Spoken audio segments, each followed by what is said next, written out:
안녕하세요. 박원희 목사입니다. 오늘은 일문일답에 있는 세 번째 강의를 하겠습니다. 주제는 우리의 구원과 영광의 상태에 대해서 오늘 말씀을 드리려고 합니다. 일문은 웨스트민스터 신앙 고백의 가장 중요한 시작점이며 핵심적인 문답입니다. 이 책에 보면 제가 그림을 그렸는데요. 여기 오른쪽 그림과 왼쪽 그림이 있습니다.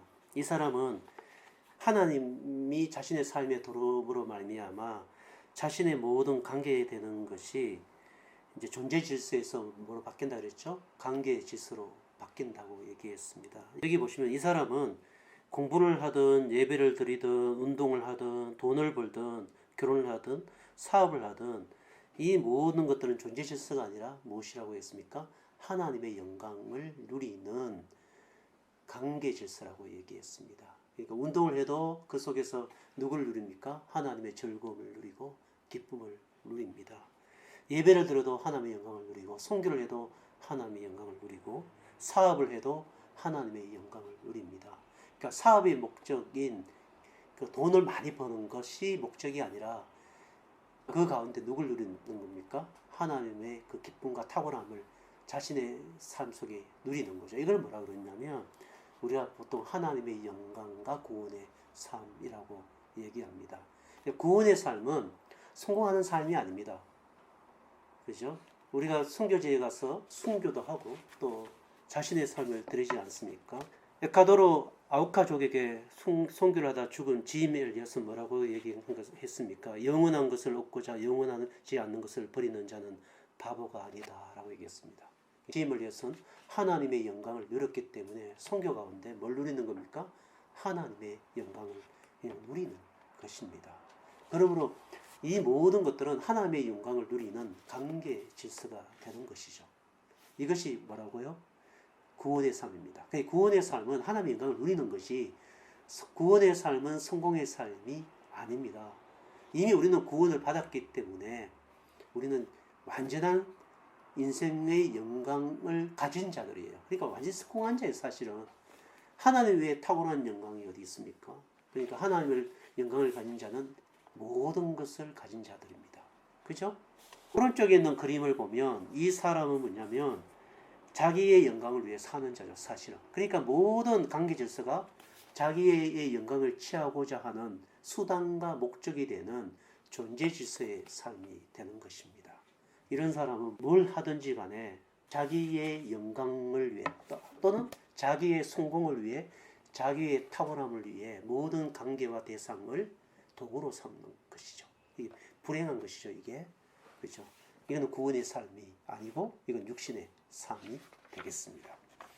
이제 두 번째로 제가 얘기하고 싶은 것은 영광의 관계와 상태를 구별해야 한다라는 것입니다.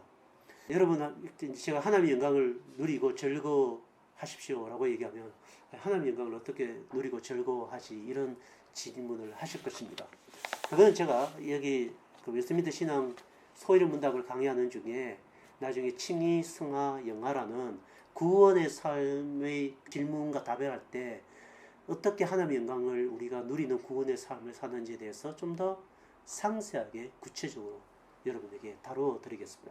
일본에서는 그걸 다루기에는 너무 시간이 부족합니다. 그러나 분명히 하나 알아야 될 것은 여기 그림에 보면 이렇게 창조 때 타락, 그 다음에 뭡니까? 구속받은 우리, 그리고 하나님 예수께서 다시 오시는 영원한 영광의 상태를 얘기했습니다. 그러니까 쉽게 얘기하면 우리 구원의 과정 속에 영광의 상태가 4단계 정도 있다라는 것입니다. 창조 때도 아담이 하나님의 영광을 누리도록 창조되었습니다. 이거는 이제 하나님의 일하심 창조 때 더 구체적으로 다뤄드리겠습니다. 이때는 하나님의 영광을 아담이 누렸겠죠. 모든 꽃들도 하나님의 영광을 노래했겠죠. 근데 이것은 뭡니까? 하나님의 영광을 잃어버릴 수 있는 상태입니다. 그러니까 아담이 선악과를 먹으면 하나님의 영광이 온 우주에 사라지는 상태가 되는 거죠. 그죠? 이게 창조 때의 영광의 상태고, 두 번째 영광의 상태는 타락한 때의 영광의 상태입니다. 이거는 뭡니까? 하나님의 영광으로 이렇게 노래해야 할 극장인 온 우주가 죄로 오염된 거죠. 그러니까 하나님의 영광을 누릴 수 있어요, 없어요? 없습니다. 우리 영혼도 죄로 오염되어 있기 때문에 우리 영혼 속에 하나님의 영광에 대한 감각, 영혼의 감각이 사라졌습니다. 그래서 하나님의 영광을 누릴 수가 없습니다. 물론 간접적인 영광은 누릴 수 있습니다. 좋은 예술 작품 속에 하나님의 영광이 사실 배어져 있어요. 저희 아내가 좋아하는 게 이제 피겨스케이트 이런 거 좋아합니다. 우리 김연아 선수 이런 거 있죠. 저희 아내는 그거 볼 때마다 참 잘한다. 뭐 이럽니다. 참 제가 놀랍다고 생각합니다. 저는 뭐 이렇게 그죠? 이렇게 막 3번 점프하고 뭐 이런 거 있잖아요. 그런 거 나오면 잘한다 이 정도지. 아름다워 이렇게는 안 나오는데 저희 아내는 뭐 너무너무 아름답다고 이렇게 얘기를 이렇게 합니다. 그 속에 하나님의 창조 작품들이기 때문에 뭐가 나옵니까?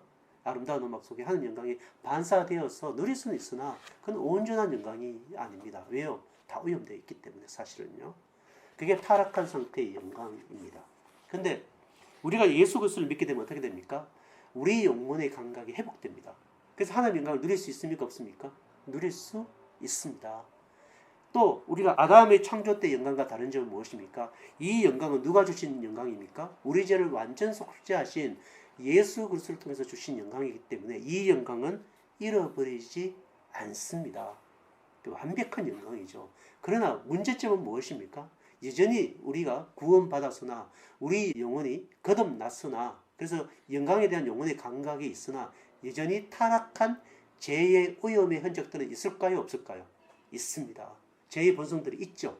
그래서 하나님의 영광을 온전히 누리는데 우리 영혼 속에 있는 죄의 이 오염들이 방해를 합니다. 그러니까 여러분들이 하나님의 첫사랑을 누리고 그 영광을 누리고 난 이후에 영광을 누리는데 자꾸 이게 걸림돌이 생기죠. 무슨 걸림돌이 생깁니까? 여러분 죄가 걸림돌이 생기죠. 내가 저 형제를 사랑해야 되고 더 사랑해야 되는데 좀 아까워서 더 사랑하지 못하죠. 그러면 그 사귐의 영광이 없어지는 거죠. 그럴 때 우리 또 뭐합니까? 하나님 잘못했습니다. 회개하고 용서해달라고 합니다. 그러니까 약간 걸림돌이 있는 거예요. 우리 속에. 그럴 때 여러분이 제가 하나님 영광을 누리고 즐거워하라 이러면은 나는 하나님 영광을 좋은 건 좋은 것 같은데 이거 어떻게 누리지 이런 생각도 드실 거고 가끔씩 이렇게 절망하죠. 그 영광을 누리는 데 있어서 하나님의 말씀을 아침마다 묵상하고 즐거워해야 되는데 좀 바쁘면 뭐 안 하고 그죠? 그리고 애인이 만나자 그러면 그냥 나가버리고 뭐죠? 그렇게 되는 거 아니에요? 사실 우리 다 그죠? 그 속에서 온전히 못 누리죠. 여기 한계가 있다는 거예요, 제 얘기는. 그러니까 이게 정상이라는 얘기예요. 또 뭡니까? 마귀가 그리스도의 십자가로 와서 완전히 정복이 당했으나 마귀도 우리에게 하나님이 온전히 영광을 누리는 것에 대해서 방해와 공격을 합니다. 우는 사자처럼 우리에게 덤비려고 그러고 그렇게 우리에게 자꾸 유혹을 하죠. 야, 하나님 영광보다 이게 나아. 막 이런 거. 그리고 야, 너 뭘 그렇게 희생하려고 그래. 뭐 이런 거 막 있죠, 우리에게. 야, 기도하지 마. 뭐 이런 거 있습니다. 또 세상도 오염되어 있잖아요, 이전이 그죠? 그러니까 우리가 하나님의 영광의 미각이 회복되었고 하나님의 영광을 누리지만 세상의 오염, 우리 영혼의 오염, 또 마귀가 끊임없이 우리를 그죠? 정복하지는 못하지만 우리를 이길 수는 없거든요. 그렇죠. 끊임없이 우리를 뭐합니까? 유혹하죠. 그래서 우리가 가끔씩 낭망하고 그렇게 되어 있습니다. 그렇지만 우리 속에 있는 하나님의 영광을 어느 누구도 빼앗아갈 수 없고 앗아갈 수 없고 제거할 수 없습니다. 왜요? 예수 그리스도로 말미암아 완전 속죄로 말미암아 우리에게 주신 영원한 영광이기 때문입니다. 그게 지금 우리의 상태예요. 그래서 우리는 뭐합니까? 로마서 8장에 의하면 우리는 말할 수 없는 탄식으로 하나님의 영광을 누리지만 하나님의 영광을 또한 바라고 즐거워하고 기대하고 있습니다. 우리가 아는 거죠. 내가 하나님의 영광을 이렇게 누리는데 방해하는 것들이 내 죄성이며 이 우주의 오염이며 또 사람의 오염이고 사건의 오염이며 또 마귀가 유혹하는구나 하는 거 알죠? 근데 이거 완전히 제거되는 날이 언제예요?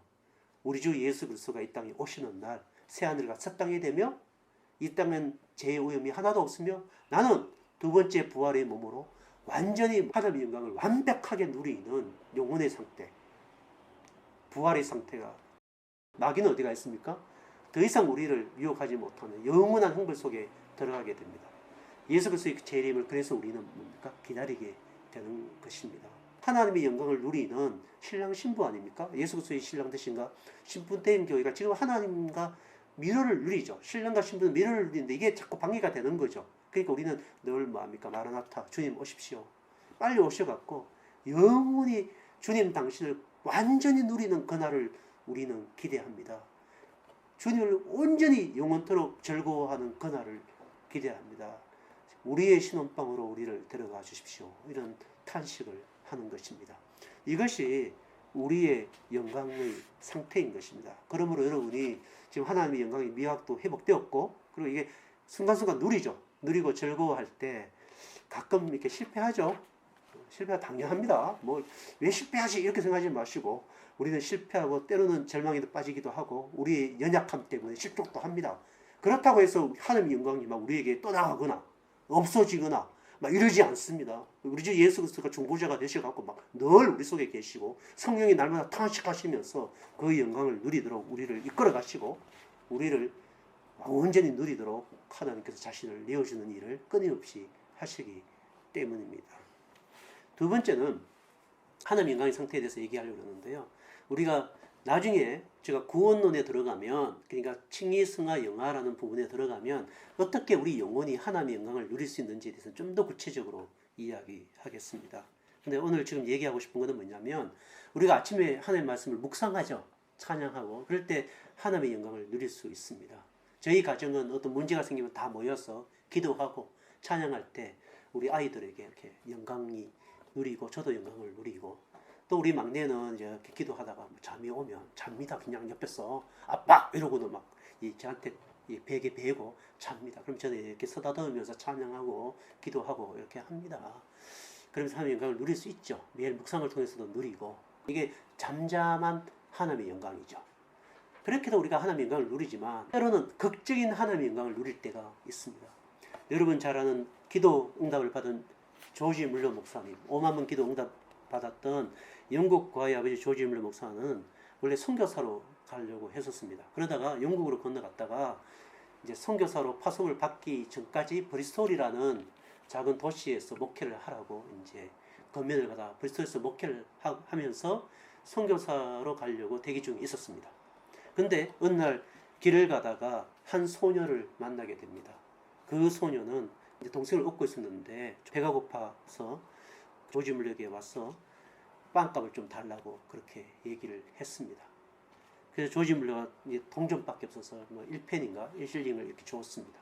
근데 그 여자아이가 그 빵을 달라고 했던 그 소녀가 조지 물러 속에, 그 영혼 속에 떠나지 않는 것입니다. 왜 그렇습니까? 하나님의 영광이 그 소녀를 통해서 조지 물러의 영혼을 움직였던 것입니다. 그러니까 그 소녀가 늘 있는 거죠. 하나님의 영광이 비쳤기 때문에. 그래서 끝내는 조지 물러가 뭐냐면 선교사 가는 것을 포기하고 고아를 돌보는 영국의 고아의 아버지가 되는 일이 됩니다. 제가 뭘 얘기하려고 하냐면, 우리가 매일 묵상을 통해서 하나님의 영광을 누리는 것도 있지만 우리에게 하나님의 영광이 우리 영혼 속에 쑥 들어오는 결정적인 일들이 있다라는 것입니다. 그리고 그것이 그 영광이 우리의 평생의 삶을 이끌어가기도 합니다. 제가 만나는 수많은 선교사님들은 그 하나님과 사귐을 하다가 선교사로 가기 위해서 하나님의 영광이 쑥 들어온 일들이 있습니다. 그래서 그분들이 그 선교지에서 어렵고 힘든 일이 있지만 뭐합니까? 그때 돌아왔던 그 하나님의 영광, 그의 평생을 이끌어가는 거죠. 사도 바울은 어디서? 다메섹 도성에서 하나님의 영광을 보았습니다. 다메섹 도성에서 하나님의 영광을 훅 들어보니까 바울은 평생 이방인을 위한 선교사로 살아가는 하나님의 영광에 이끌리는 삶을 살아가게 되는 것입니다. 그러므로 하나님의 영광을 우리가 누리는 여러 가지의 다양한 것들이 있다는 것입니다. 매일 묵상하는 것, 예배드리는 것, 또 결정적인 사건과 결정적인 일들을 통하여 하나님의 영광이 우리에게 쑥 들어오는 거죠. 충격적으로. 그 영광의 빛이 우리의 구원의 삶을 평생토록 인도한다라는 것입니다. 이것이 바로 우리의 구원과 하나님의 영광의 상태의 관계에 대한 이야기였습니다. 여러분은 성공의 삶을 위해 부른 게 아닙니다. 구원의 삶을 위해 불렀습니다. 구원의 삶은 무엇과 관계되어 있습니까? 하나님의 영광과 관계에 맺어진 삶이 구원의 삶입니다. 성공의 삶은 이 땅과 관계에 맺어진 삶입니다. 그리스도인들은 하나님을 위한 삶의 성공의 삶과 일치시키는 아주 어리석은 짓을 범합니다. 여러분, 가장 탁월한 영광은 하나님 그분이십니다. 하나님 그분을 가졌다는 것은 온 우주를 가졌다는 것입니다. 세상의 모든 것을 잃어버리고 하나님의 영광을 얻지 못했다면 그 사람은 모든 것을 잃어버린 사람입니다. 예수님이 마귀가 모든 세상 만국의 영광을 보여주고 너는 나에게 경배하라고 했을 때 그 모든 영광을 거절한 이유가 무엇입니까? 그 모든 세상의 영광은 진짜 영광이 아니기 때문입니다. 오로지 모든 영광은 누구밖에 없습니까? 하나님 그분 한 분만을 경배하는 것밖에 없는 것입니다. 마귀의 유혹은 우리에게 세상의 수많은 유사 영광, 복제된 영광으로 우리를 유혹하며 그리하여 우리를 진정한 행복으로부터 떠나게 합니다. 그러나 우리 주 예수 그리스도께서는 십자가의 죽으심으로 말미암아 우리에게 완전한 영광, 충만한 영광, 영원한 영광을 우리에게 주었습니다. 그래서 우리의 삶은 그 영광과 관계에 맺어져 펼쳐지는 무슨 삶? 구원의 삶이 된 것입니다. 그러므로 여러분의 인생이 무엇인지 또 여러분의 인생의 목적이 무엇이 되었는지를 이제 깊이 알게 되었을 것입니다. 그러므로 세상 사람들과 비교하지 마십시오. 그들과 우리의 삶은 에서와 야곱만큼 다르며 바로와 모세만큼 다릅니다. 여러분 그 영광의 구원의 삶을 살아가는 여러분이 되시기를 축원합니다. 들어주셔서 감사합니다.